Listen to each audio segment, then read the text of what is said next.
Assalamualaikum warahmatullahi wabarakatuh. Perkenalkan, nama saya Anissa Indira Pramesti dengan nomor NPM 2019 104151132. Pada kesempatan kali ini, saya akan membahas mengenai beberapa penjelasan pada mata kuliah Psikologi Komunikasi. Pada penjelasan pertama, saya akan membahas tentang konsep psikologi tentang manusia melalui 4 teori. Di antaranya itu ada teori psikoanalisis, teori behaviorisme, teori kognitif, dan teori humanisme. Masuk pada teori pertama, yaitu tentang teori psikoanalisis. Teori ini biasanya digunakan untuk menganalisis perkembangan kepribadian, sosialisasi, agresi kebudayaan, dan perilaku.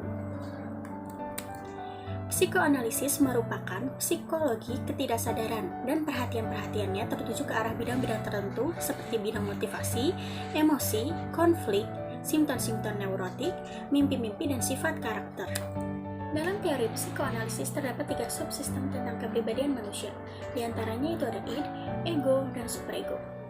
Id sendiri ini adalah nafsu yang memuat dorongan-dorongan biologis yang biasanya mendorong kita untuk melakukan makan dan minum dan memberikan kasih sayang pada orang sekitar dan lain-lain yang bermuara pada pencapaian kesenangan.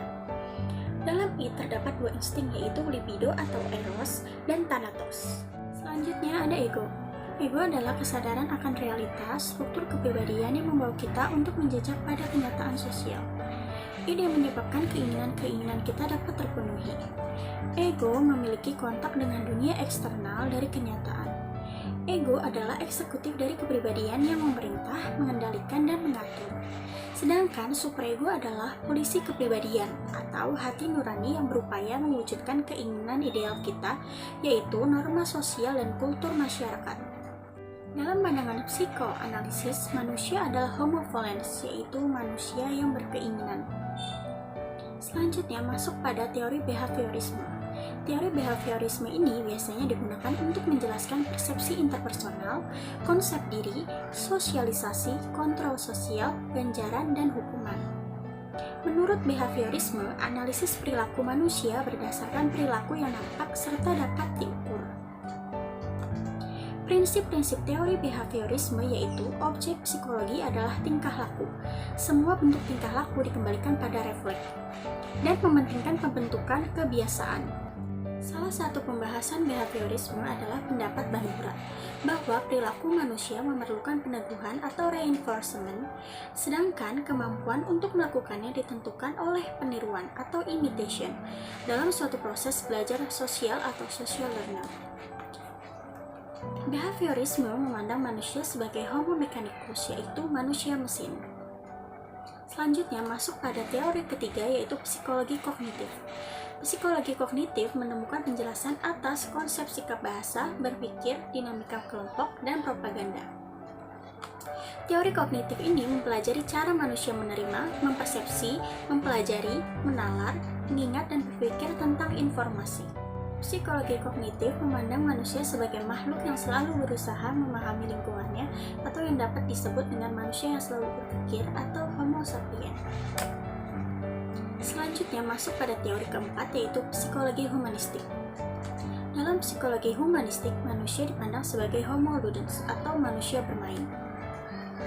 Dari teori sebelumnya, baik behaviorisme yang menyatakan manusia hanyalah mesin dan dibentuk oleh lingkungan dan psikoanalisis yang menyatakan manusia melulu dipengaruhi oleh naluri primitifnya. Keduanya tidak menghormati manusia sebagai manusia. Keduanya tidak menjelaskan aspek eksistensi manusia yang positif dan menentukan, seperti cinta, kreativitas, nilai dan makna, serta pertumbuhan pribadi. Psikologi humanistik bertumpu pada 3 pijakan, yaitu ada keunikan manusia, pentingnya nilai dan makna, dan kemampuan manusia untuk mengembangkan diri. Lanjut pada pembahasan kedua, yaitu tentang proses pengolahan informasi dalam komunikasi intrapersonal yang meliputi sensasi, persepsi, memori, dan berpikir.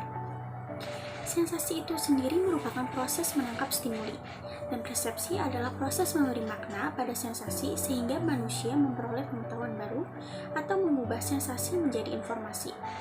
Sedangkan memori itu sendiri merupakan proses menyimpan informasi dan memanggilnya kembali, dan berpikir adalah mengolah dan memanipulasi informasi untuk memenuhi kebutuhan atau memberikan respon.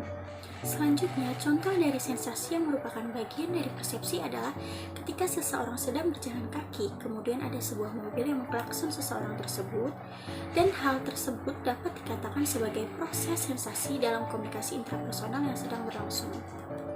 Dan suara klakson mobil tersebut merupakan stimulus berupa suara yang kemudian akan ditangkap oleh indera pendengaran. Proses mendengar inilah yang kemudian disebut sebagai sensasi, yang dimana sebuah awal dari tahap komunikasi intrapersonal sebelum stimulus tersebut kemudian diproses hingga ke tahap berpikir untuk menghasilkan respon. Cukup sekian pembahasan dari saya, kurang lebihnya mohon maaf. Wabillahi taufiq wal hidayah. Wassalamualaikum warahmatullahi wabarakatuh. Terima kasih, stay healthy semuanya.